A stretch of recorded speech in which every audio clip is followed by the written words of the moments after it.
right, welcome back to another WebAssign discussion. We are in sections 10.2, dealing with arc length of parametric curves. So a fun topic here where we're parameterizing curves by time, where the x component and the y component are both functions of time. So fun stuff here. Okay, we've got we want to set up an integral that represents the length of the part of the expression here. Oh, let me turn off the answer key so that this is not, well, yeah, so this is more instructive, frankly. So, right, one thing we got to do is figure out when the function is up here and when the function is up there, which is not so apparently obvious looking at your expressions. But what you can notice here is at this point, the x is definitely 0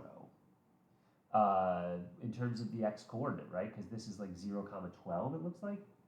So when the x is 0, that's occurring, you can factor this out, t squared times 6 minus 2t, either when t is 0 or 6 minus 2t when t is 1/3.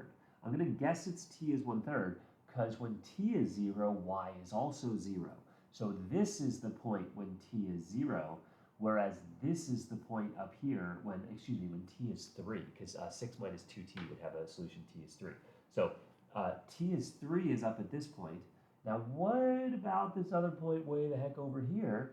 Well, this is where the x is 8 and the y is 12. So setting this equation equal to 8 and setting this equation equal to 12, actually it's going to be easier to solve this one equal to 12.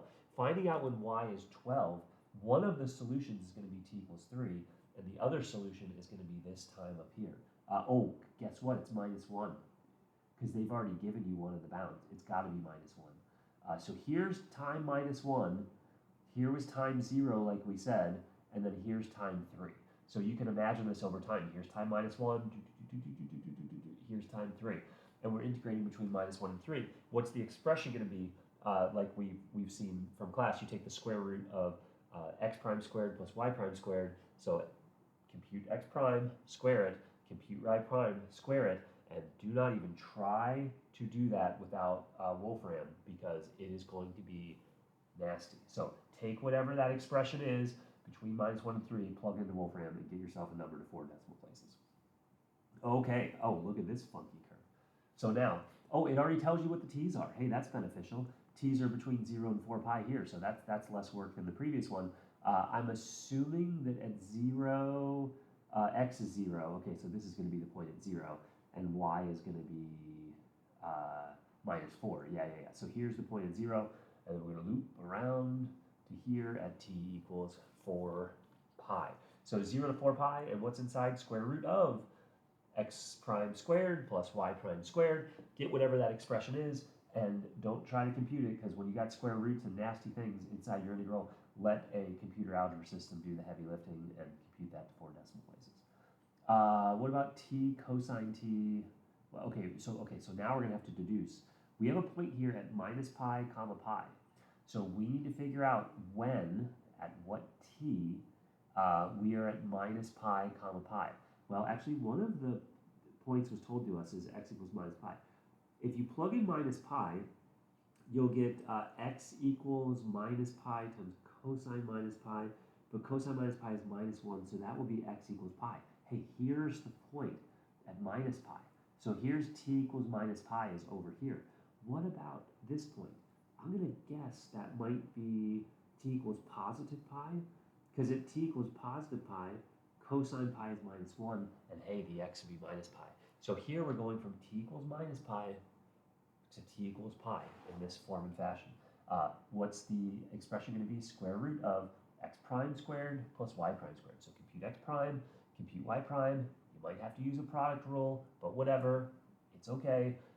Compute whatever x prime is, compute whatever y prime is, put them inside parentheses and square them, put it all inside, add them together and put it all inside a square root, and then jam that expression into a calculator or Wolfram and get yourself your 4 decimal places.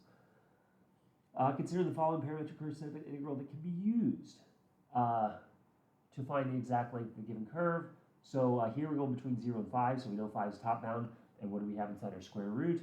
We've got x prime squared plus y prime squared. I'm going to guess it's possible that whenever this gets expressed all the way out, you might actually be able to work with this, because I think you might get you could use a u substitution where u equals e to the t, and I think you might get a polynomial expression. So I could be wrong, seeing how this is going to play out.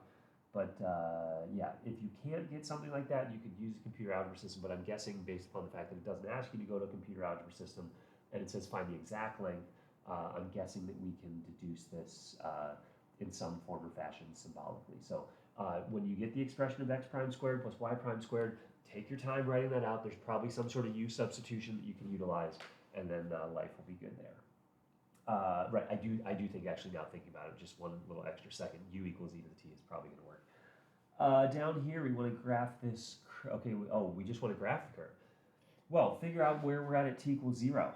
At t equals 0, we're at 5e to the 0, cosine 0 is 1, e to the 0 is 1. So x should be 5 at t equals 0. So we want to go through x equals 5.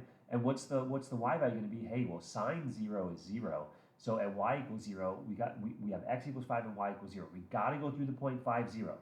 Now, looking at that, these are the only two cases that go through 5, 0.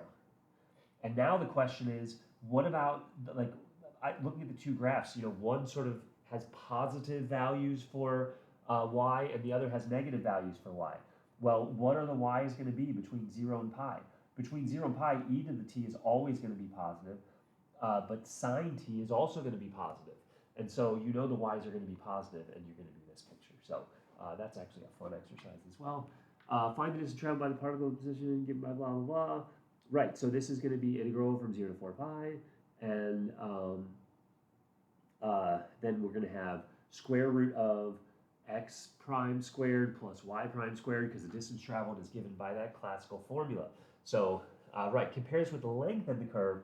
The length of the curve is going to be different. If you start drawing a graph of this, I think this is like a line that's sort of like a dot that's sort of bouncing back and forth along the line. You might want to like go to Desmos or something and give yourself a graph of this, because I think this can be done, because what, 2 sine squared plus cosine, so we'll do 2 cosine squared t comma 2 sine squared t, and what t here is between 0 and 4 pi. Now here's what ends up happening. When you go between 0 and pi, you go from here to there, but then whenever you go between pi and 2 pi, you go, 2 pi? Right, you end up bouncing back and forth along this line. So the length of the curve doesn't get any longer after t equals pi, but the distance traveled does get higher. So a key distinction here is the formula, integral from 0 to 4 pi square root x prime squared plus y prime squared. In general, that formula between a and b gives you the distance traveled. It does not give you the length of the curve. And so down here, the length of the curve is given by blah, false. It's the distance traveled that's given by blah. The length of the curve could be, like in this case, something shorter, right? Because while the particle is traveling a long way, just doing laps back and forth, back and forth, back and forth, the length of the curve is only, 2 square root 2 in that case. So that's an important distinction to make, and that question, frankly, anchors that idea. So that rounds out our 10.2 exercises. Hopefully this was helpful to your homework progress.